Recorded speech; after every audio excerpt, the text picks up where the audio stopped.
El hombre de mala voluntad ve al otro como un objeto que puede usar sin que éste esté de acuerdo o no. Los corruptos usan a los demás para sus fines privados. Y el corrupto partido Movimiento Semilla, que quiere los votos de los electores, les promete el oro y el moro. Promete un crecimiento económico que sabe es imposible. Promete crecer el gobierno agregando nuevos ministerios sin subir impuestos, sabiendo que es inviable. Promete que aumentará el límite de deuda al 70% del Producto Interno Bruto y que esto no nos afectará. Asegura que la inflación es muy baja y que el país aguanta con más, ocultando el hecho que la inflación se crea al imprimir más moneda, lo que la devalúa quitándole poder adquisitivo al ciudadano. Es un impuesto oculto.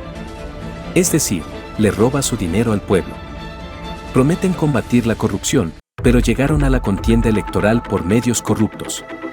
Para inscribir a su partido, el Movimiento Semilla falsificó firmas, incluyó firmas de personas fallecidas, firmas de personas que declararon en la investigación del caso manifestando que nunca firmaron, datos de nombres y DPIs inexistentes, nombres que no coinciden con el DPI registrado y financiamiento no declarado. Existen indicios que posiblemente más de 5.000 ciudadanos fueron adheridos ilegalmente al Movimiento Semilla, falsificándoles su letra y firma. Además, la firma y huella de una persona le fue puesta a varios ciudadanos. O sea, que lograron su inscripción haciendo trampa. Y no se puede combatir la corrupción por medio de corrupción. Los corruptos no dudan en falsear la realidad y la mentira es su instrumento cotidiano y aseveran que sus adversarios son los del pacto de corruptos. Pero esos corruptos nos impusieron a la CICIG, argumentando que era para combatir la corrupción y que para tal fin era imprescindible garantizar la impunidad. Es decir, que sus miembros estaban por encima de la ley, lo que evidentemente corrompe el Estado de Derecho, donde nadie está por encima de la ley.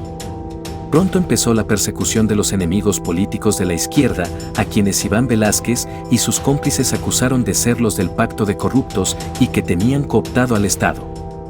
¿Pero qué es lo que sucedía tras bambalinas? El caso Odebrecht, entre otros casos muy extraños, como el de Rodrigo Rosenberg Manzano, evidenciaron que algo turbio pasaba con la CICIG. ¿Por qué no se capturó a los brasileños corruptores de Odebrecht mientras estaban en Guatemala y se les dejó huir? ¿Por qué Telma Aldana no envió a un representante de Guatemala a la reunión de fiscales en la que los países afectados acordaron una reparación justa? ¿Por qué el exfiscal Juan Francisco Sandoval viajó a Brasil y en las oficinas de la compañía se firmaron los acuerdos de colaboración en los que se incluyeron unas pequeñas multas de 500,000 quetzales, además del compromiso de declarar en anticipo de prueba en contra de funcionarios guatemaltecos, garantizándoles a los brasileños impunidad de persecución penal? ¿Por qué Guatemala no ha recibido ni $1 de resarcimiento? ¿Por qué los ciudadanos guatemaltecos se ven ahora obligados a pagar el préstamo concedido por los Bancos Desarrollo de Brasil y Banco Centroamericano de Integración Económica, cuya suma asciende a casi $400 millones por una carretera inexistente?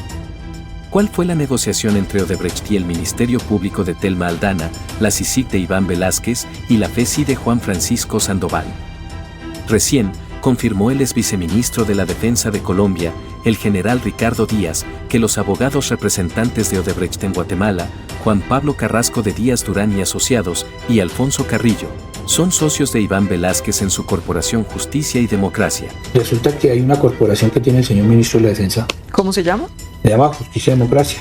¿Corporación? Justicia y Democracia. Es una corporación que tiene su sede aquí en Colombia, ¿sí? Pero tiene una particularidad. Los socios de esa empresa, ¿sí?, eran los abogados de Odebrecht en el proceso de Guatemala. Los socios de esa corporación, sí, eran... Permíteme, yo te por el mapa correcto. El mapa correcto para que no haya... A ver. Los socios de esa corporación son Juan Pablo Carrasco de Grotti, ¿cierto? Ese es uno, y el otro es Alfonso Carrillo, ¿cierto?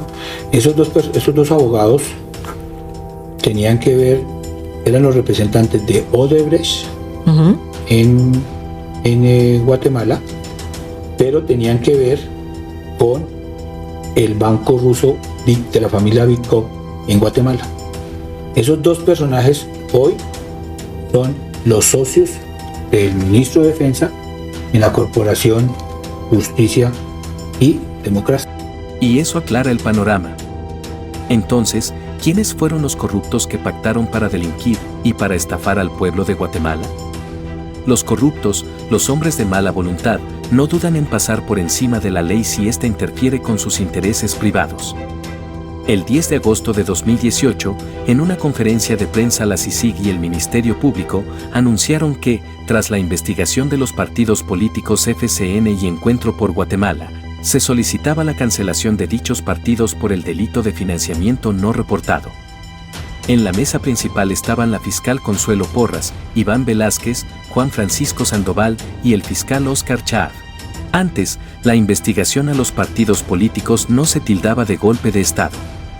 Ahora, cuando el Ministerio Público investiga al partido Movimiento Semilla, por haber hecho trampa en su inscripción como partido, los corruptos chillan y gritan que es un atentado contra la democracia, que es un intento de golpe de Estado.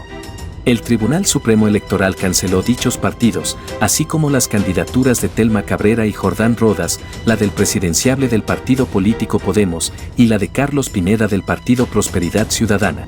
Sin embargo, sabiendo por haber sido informados desde el 30 de mayo de 2023 de la trampa de Semilla para inscribir a su partido político, el Tribunal Supremo Electoral no hizo nada, proveyéndole de impunidad. ¿Por qué? ¿Qué pactaron por ese privilegio?